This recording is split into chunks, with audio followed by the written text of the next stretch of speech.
Versus backside knee control. What we're talking about is opponent goes from same side leg control, cross knee grab, okay? Cross knee grab versus cross leg grab, same side knee grab. So we're talking about alternating the grip. There's two very distinctive grips here. Each have a unique threat level. So if I come same side ankle, cross knee grab, okay? I have to pull far side and get to here. He's got a longer distance to clear this out and get this leg over the top. If we're talking about cross leg grab, same side knee drag, or same side knee control, I have more movement ability to hit my leg drag. My preferred, right?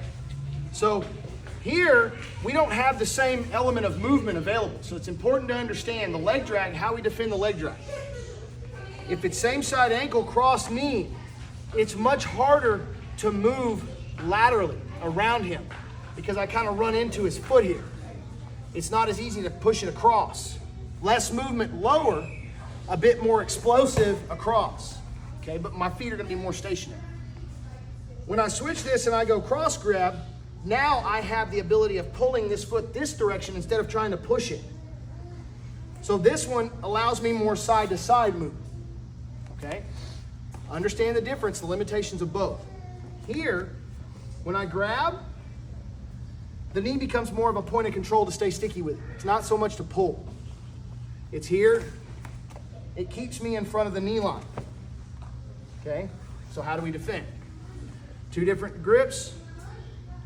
Here, I'm gonna brace both my hands up underneath. I'm gonna push, lift my hips up. I'm gonna straighten my hips out. Okay, go underneath. Straighten my hips out, which straightens my knee, so lift up. Now he's gonna drop his hips back down and he's gonna clear it. Okay. So if I go opposite grip, here and here, it's now on the outside. Hands a little different. Now he's gonna kind of turn to one side a little bit, lift, shift it off, circle the leg back in the middle, and he's able to retain his guard. So lifting your hips up to clear it off helps massively, especially if your foot is in hips. If you're not connected, you don't have the ability to do that. You're gonna have to hip escape just a little bit and push off his hand. I don't mean put a foot down. Not what I mean. I don't mean do this and clear out.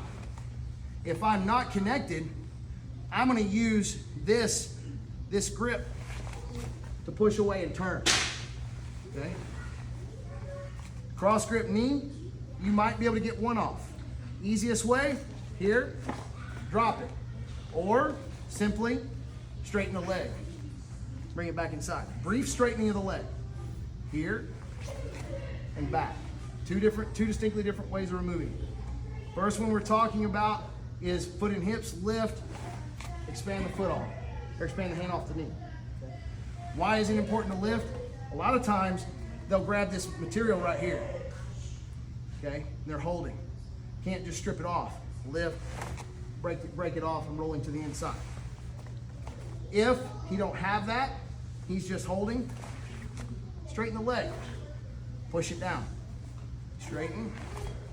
He grabs the other one, high side the other one, straighten, push it off. Every which one he grabs, straighten it off, pull your leg back. Okay, here we go. 1, 2, 3. Next thing we're going to cover is removing grip breaks on the belt and the hip grips that become so problematic. So why are we doing this? Not everybody looks for a hip grip. Not everybody looks for a hip grip or a belt grip to help establish their position. What we're looking for is when I cut down the middle and I'm able to get to like this kill position and I get in here super heavy and I start working toward getting a belt grip, okay? Where I can actually control in here and I can get super, super close and work on this compression passing that we're doing. I gotta get rid of this grip. So I talked about earlier how grips are important in sequence, which is very, very big, working from the foot to the knee, to the hip, to the head. or the collar to the hand. This is a very dangerous grip, even though it seems kind of benign, it's still a very, very bad grip for them to have, because what happens is as they compress this guard in, now they're able to lock it in with this belt, and he can no longer extend his leg out. So our system of passing is heavily dependent on getting to this kill position, knocking our knees, and then dropping our butt for one reason only, because we're trying to get the base of my foot parallel, or the foot parallel with the mat, okay? Once we destroy that part of his guard, now we're up against the shin, and we're right here by the apex of the knee. So we can start really, really getting in super heavy and tight and working on trying to compress his guard down and get past this knee. The closer we get it to us, easier it is to pass it, okay? So isolating the knee, I understand they're still looking for the leg drag on the far side, but this belt grip becomes a really, really big problem. Or, for instance, if he's turned this direction and compressed in over the knee shield, and he's got this belt grip on this side, these are problematic because we can't create space. We can't create any separation. We need to be able to create some separation to make our guard work, okay? So that's where we're at right now. So here, he hovers in over the guard, gets that compression. Now his butt's down. I feel him super tight into me. And now all of a sudden, he's worked his way down to a belt grip, which is gonna be the first thing that keeps him close to me, okay? I can't really elevate because his weight is back behind me. He's pushed my foot down to the floor. My knee is now vertical with the ceiling. It's very, very difficult, and his head's up. So it's very, very difficult for me to elevate him from this position because he has this lock on my belt. And he's up on his tiptoes. So what I'm gonna do right here is I'm gonna come in right beside this hand, all right? As I come in beside this hand, I'm locking down this sleeve and I'm gonna go 2-on-1. If he's high like this. If he's down around my knee or something like that, obviously that's not gonna work. I wanna lock the head down.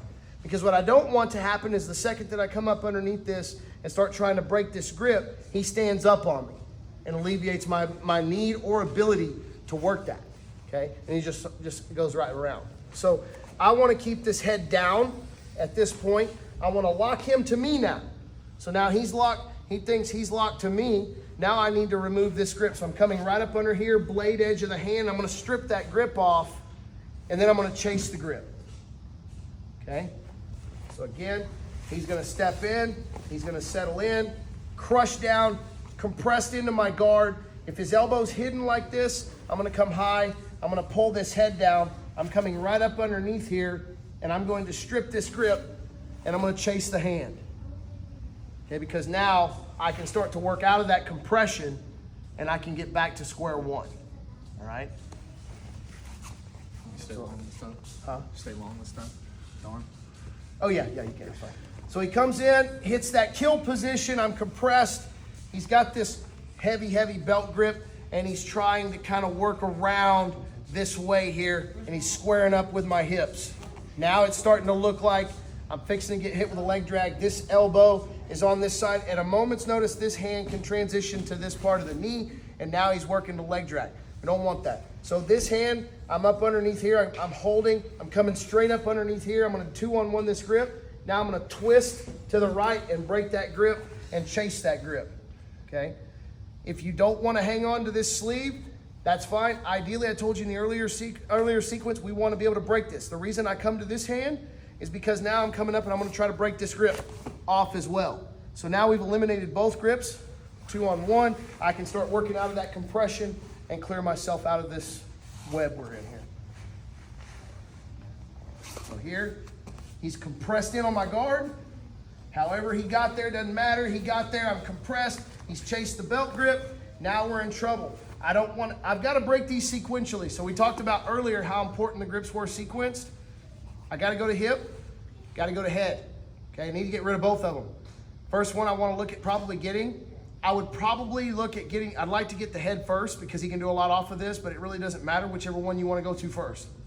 If I want to go to my belt, I can. Break, chase, okay? You can strip the grip off with that one that way.